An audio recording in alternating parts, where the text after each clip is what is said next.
Welcome back, ladies and gentlemen, to episode number 3 from the Wynn Casino in the Blue Wire Studios. This is The Boxing Voice. I am Nestor Gibbs, joined alongside Ringwalk Danny, a.k.a. Daniel Alvarez. Danny, what up? What up, champ? How you feeling? Oh, man, another one, outside of this being episode 2, this is show number 2 for us because, we are hard-working podcasters out here. We in these boxing streets. And, yesterday we wanted to talk about this tweet that happened.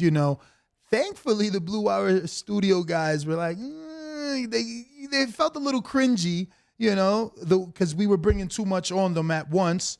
And we saved this tweet to talk about for today. And we get the president of MarvNation. I'm so excited, bro. Like, more excited than most fighters because this is like the details, the juice, man, the inside stuff that people really come to us for because everybody can interview a fighter. It's teaching them the business, man.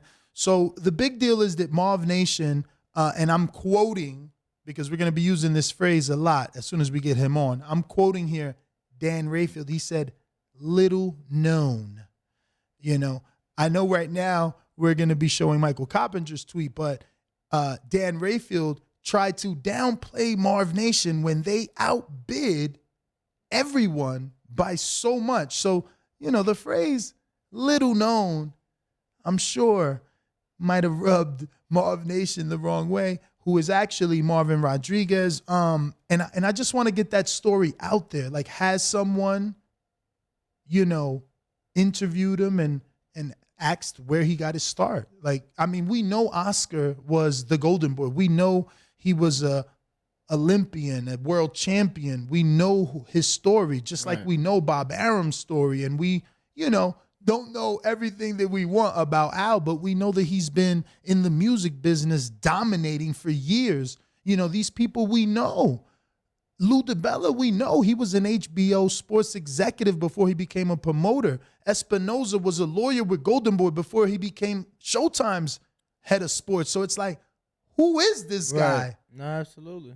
Who is this guy? Absolutely, and that's what we're going to find out, man. I'm excited to get him on. Obviously, them winning the purse bid for the WBC title is big.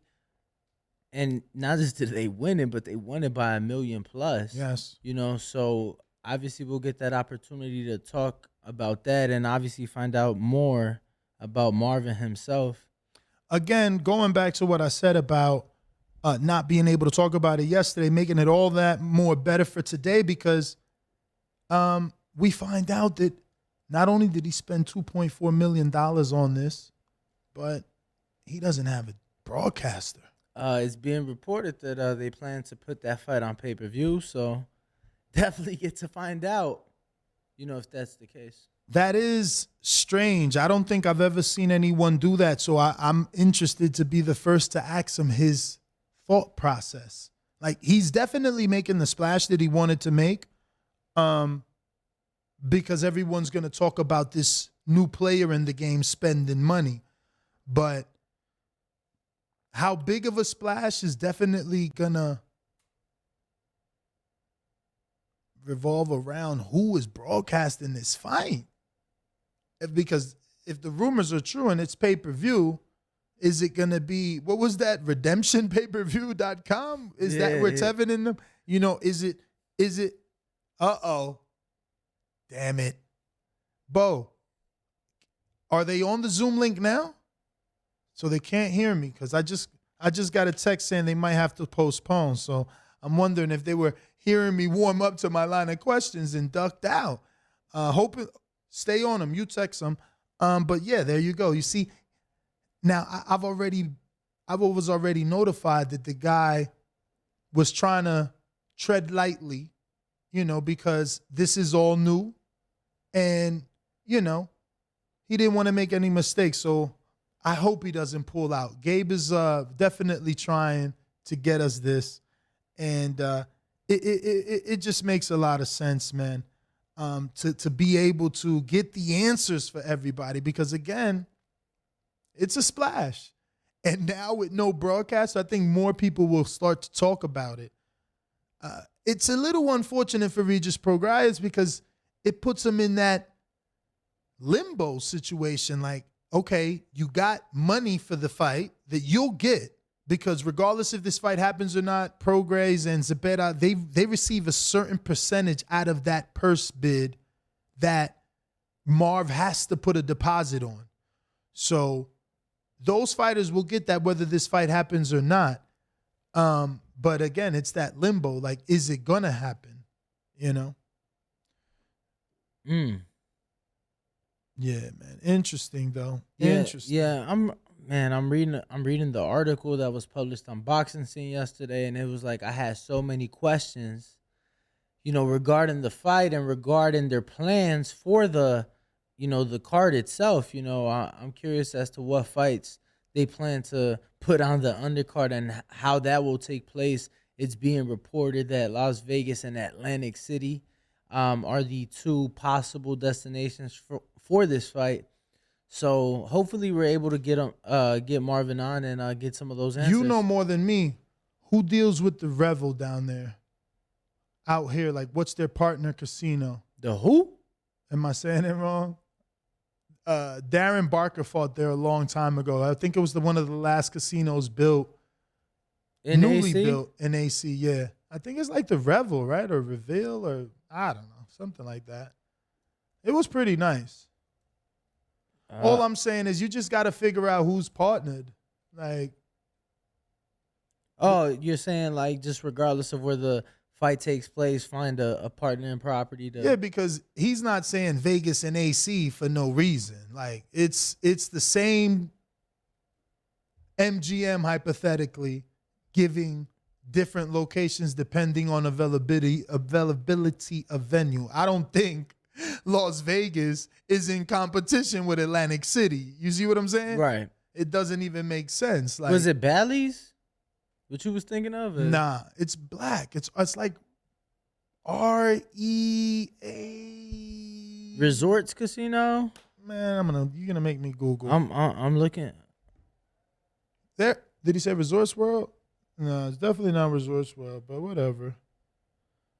No, I'm sure they have a couple people in play. You get what I'm saying? Like you said, they're not saying these cities just because they think they're attractions. They have already interested parties, interested venues, hotels, whatever the case may be, sponsors, like I said, whatever the case may be. They already have people in play. I wonder where it would be here, because Vegas, we don't have too many. Hopefully not another tent. I mean, that would be. I feel like that would be a possibility. Yeah, that would be a possibility. I want to say Resorts World. They call it their event center, but I think that holds like 2,000 or something. That's horrible. If you pay that much money to only have 2,000 people come. No, I mean, so I guess it's not that realistic then, huh? No way. Why? I mean, Mandalay Bay. Why not? All right. So first off, why not Mandalay? First off, whenever you guys are ready, let me get that tweet because I just want to show the world that it is Dan Rayfield, formerly of ESPN, that is reporting.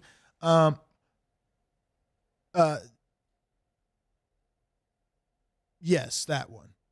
So it's Dan Rayfield of ESPN, formerly of ESPN, that is reporting that MarvNation.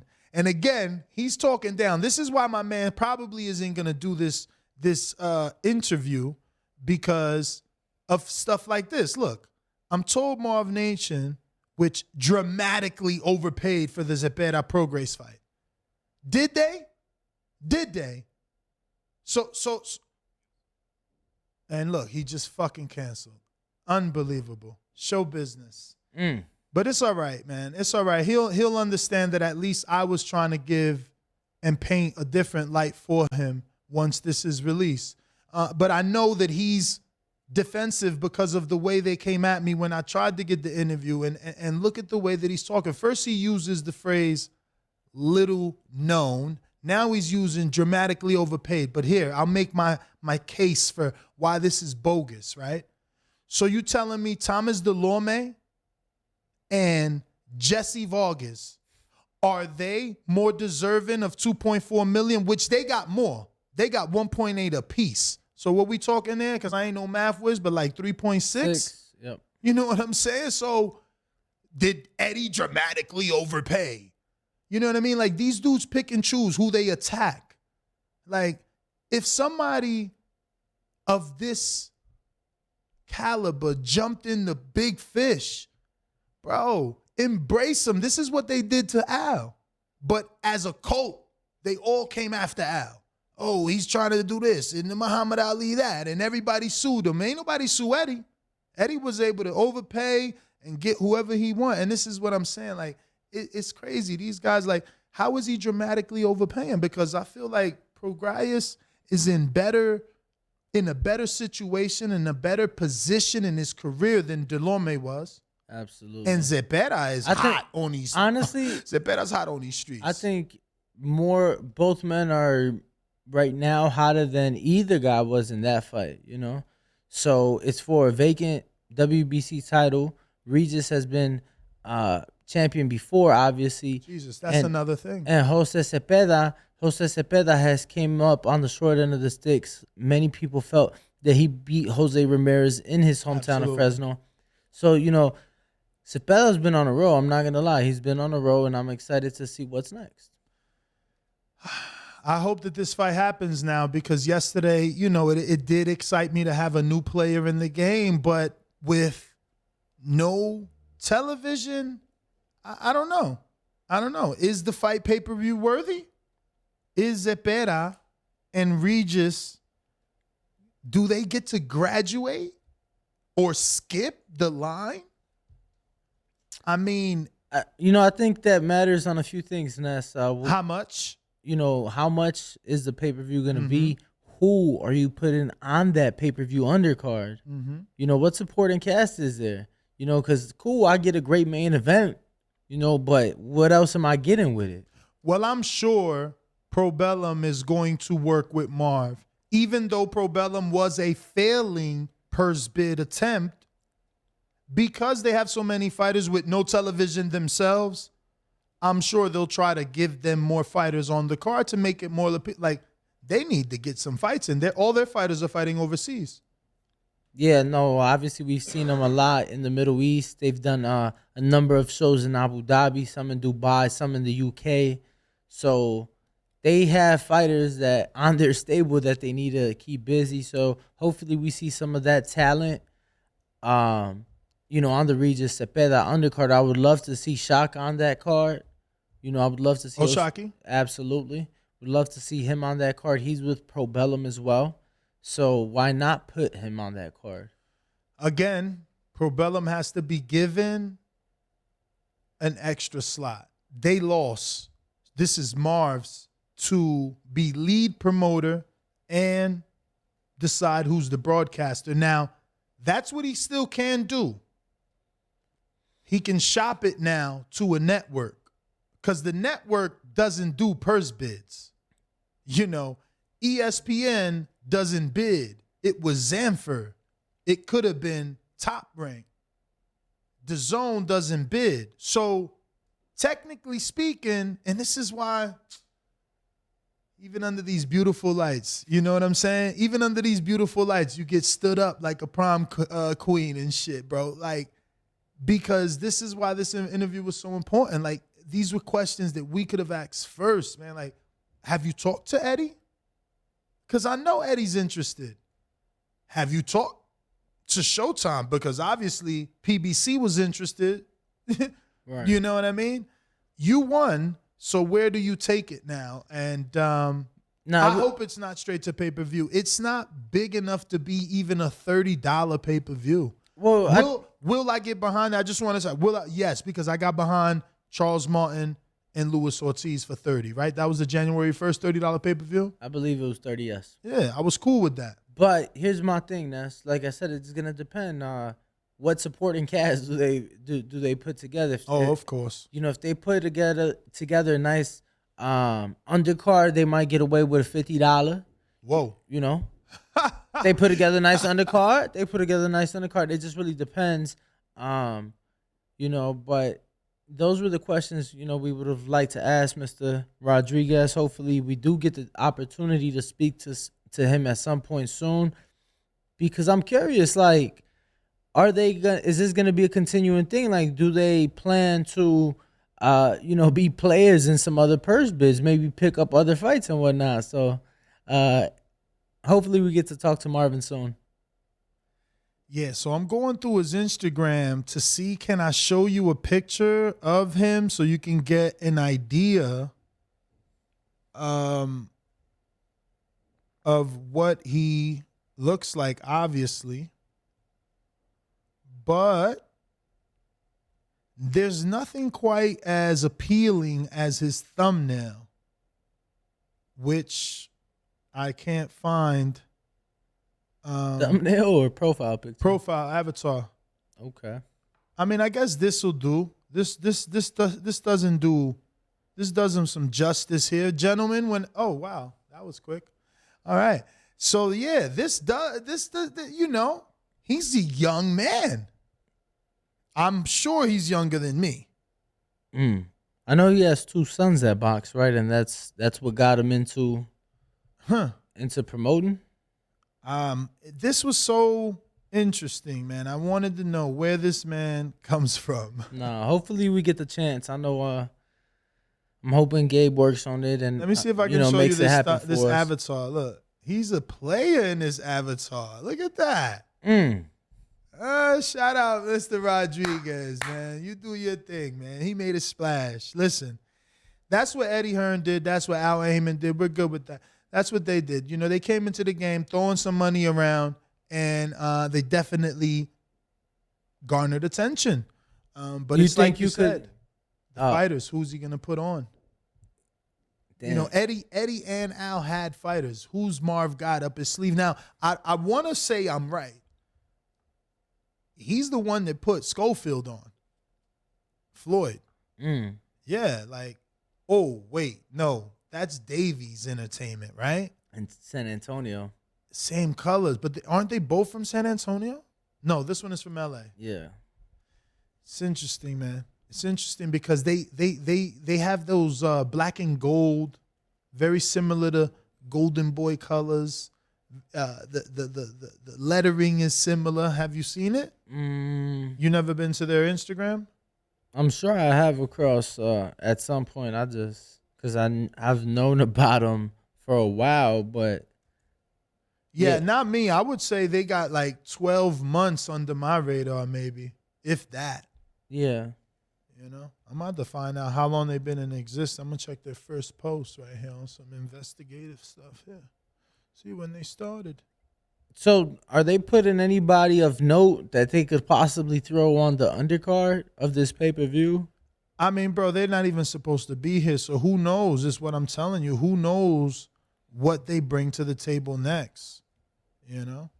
Honestly, again, such a letdown that at the last minute, they canceled the interview, which is unfortunate because I was speaking to, my contact and he explained that that Marvin was not feeling like it's the right time. I'm like, bro. Okay. So this was the Raquel Miller. They just did Raquel Miller. Now I know her fight was canceled. After weigh-in, it was canceled. But okay. I see that he did some of the Austin H2O, the guy that Jake Paul eventually signed. Okay. Did some of those fights. I mean, look, he's out here working. It's very Golden Boy-like, though. What do you think? Look at that. Look at the screen. Golden Boy-like or no? I see what you mean about the colors. Absolutely, I see what you mean. But about even the colors. gold, even that gold, that doesn't Golden Boy have that gold like over the letters? Like first is Oscar, and then the bottom is the Golden Boy like that. Okay, so MarvNation and Golden Boy co-promoted an event together in Costa Rica recently that was on the zone. In Costa Rica, on the zone, and it was the IBF WBO. It was a unification fight. It was a ladies fight. Minimum weight. Super strange, man. Well, I think I'm interested though. I'm interested. I think one of the young ladies was Costa Rican, so. But no, I mean it's boxing has always been international. no, But it's becoming more. But and now more I wonder. They international. just did this event. MarvNation did this event with the Zone 5 weeks ago. Mm-hmm. So now it makes me wonder. Okay, cool. Does he have a date with the Zone? Could that be a possibility?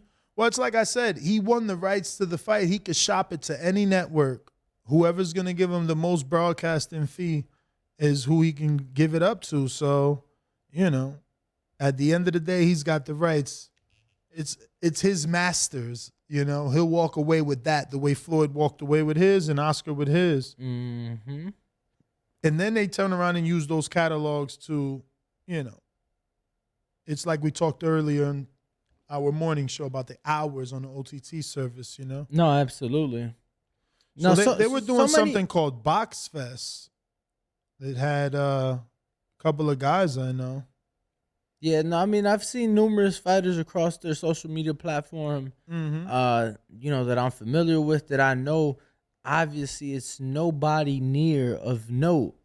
Like, who would you say is the biggest name? Raquel Miller? Well, that's, you get what I'm saying? Like, that I've known? Okay, so at least recently. So from I don't want to say business because it is business. It could be marketing where you are purposely losing money for a purpose, right? But okay, you secure a great main event. Now your co-main event is the guy you've been trying to introduce to the world. The guy. Why not? Why not? It's your show. But that's what I'm saying. You're like, maybe that's the plan. Maybe that's as far as it goes. Like, I'm trying to put Danny on, so I'm getting him on the biggest undercard I could get him out of my own pocket, and because I know once you see him, he's gonna be a breakout. See, and I was telling you, as far as the pay-per-view and that price was concerned, that was gonna be a factor. The undercard was gonna be a factor into that. Mm-hmm. And if they're doing that, cool. Bro, like, think about it. If they give us that main event for $20 and it's a bunch of the young guys on the undercard, why not? Why not? $20 to me, I'll pay $20 just to watch Regis Zepeda. But would the people tune in? Because, the numbers are always different. Like, when they report is like, oh, peak time and average, then at this time it did that. That's true. And it dropped after this. That's true. So. That is true. No, it'll be. That's why what KSI did was great. You either open up with a great fight. They need to take a page out of KSI's book. He main evented the beginning and the end.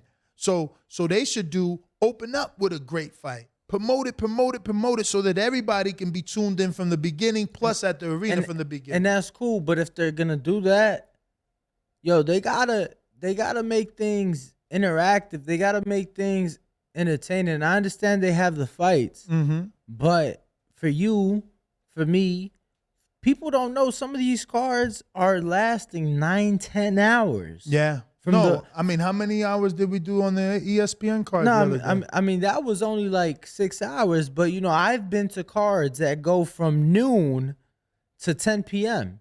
So they're gonna have to do something other than bring those exciting fights. They're gonna have to have some sort of entertainment, make the fans want to be in that arena for that time, watch some of those fights, and give back, put their people on, because at the end of the day, you just bid what, $2.4 million.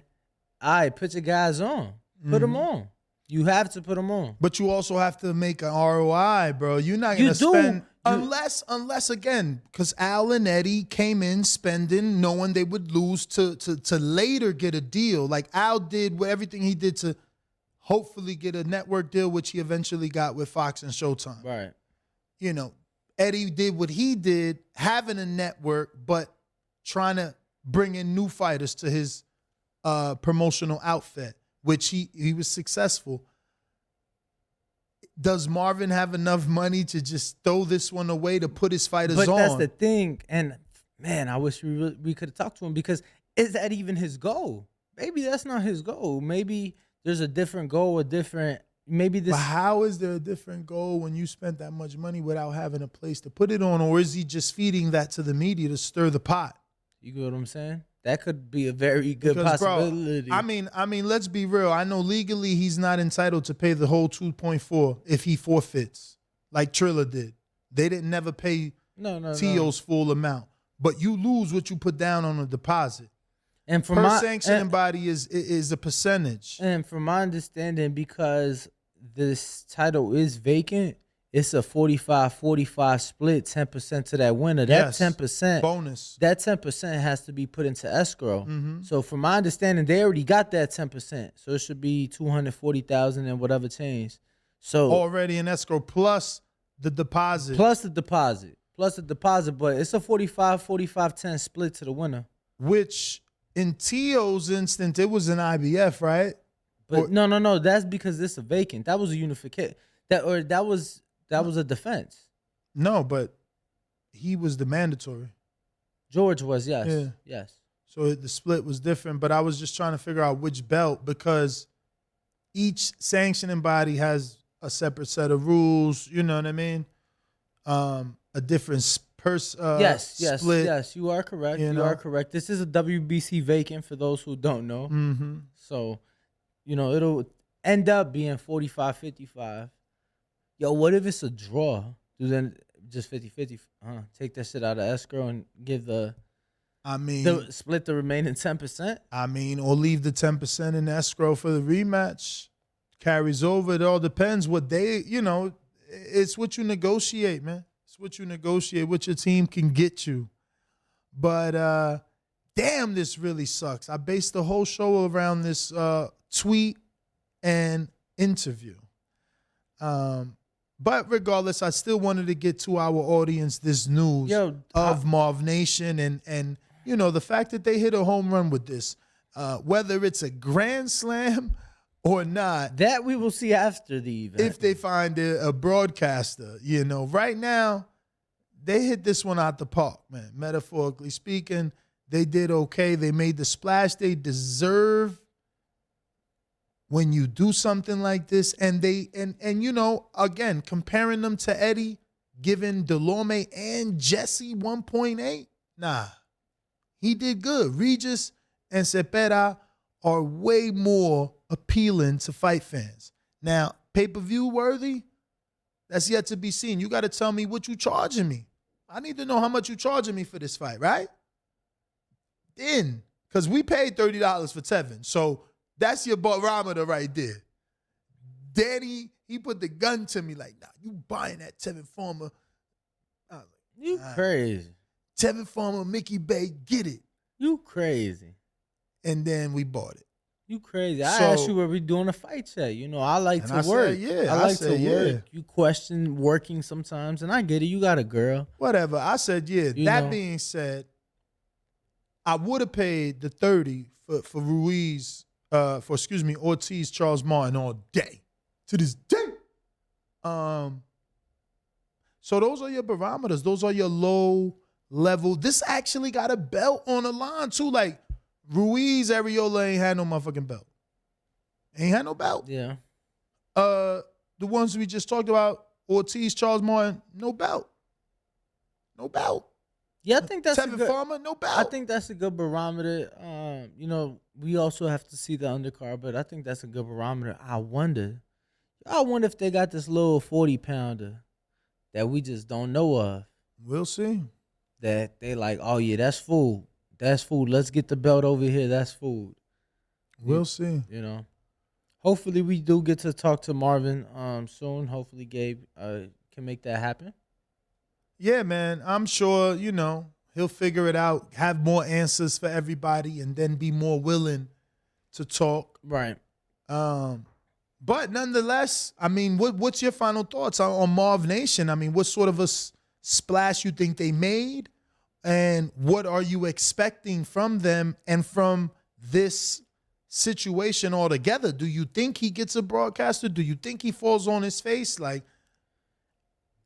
it's hard, man. It's hard to say. Like I said, they've already done things with the zone. mm-hmm. I could see the zone possibly being a player. But then, it's hard. To me, I was surprised. I thought it'd be Top Rank. What about partner with Golden Boy again? Use a Golden Boy date. Who do they have at 40? I'm trying to think. I don't know, but if you said they did a co-promotion with Golden Boy in Costa Rica, maybe tell Golden Boy, hey, put 2 of your fighters, I put 2 of my fighters, plus my main. This is the main event. Mm-hmm. Stack the undercard. I don't know. Was Golden Boy a bidder? Did they bid? No. Okay. No. Okay. I seen Zanfa, no Top Rank, PBC by TGB, TGG. TGB. Tom Goose and Brown. TGB. I seen MarvNation and Top Rank was in the I guess the bid though. No, the Zanfa. No. I'm saying they didn't bid, but they were like part of the call or the bidding. Like they were in there. That was in the Boxing Scene article. They said that Top Rank was present, although they did not bid. Yeah, because they probably seen all them players. Because remember, like, if it's in Panama, if it's the WBO, you got to go to Panama. Depending too. IBF is always in New Jersey. Bro, they ain't doing that shit in person. It's a Zoom. Or they doing that via like some. Nah, they be flying, bro. I'm What? telling you.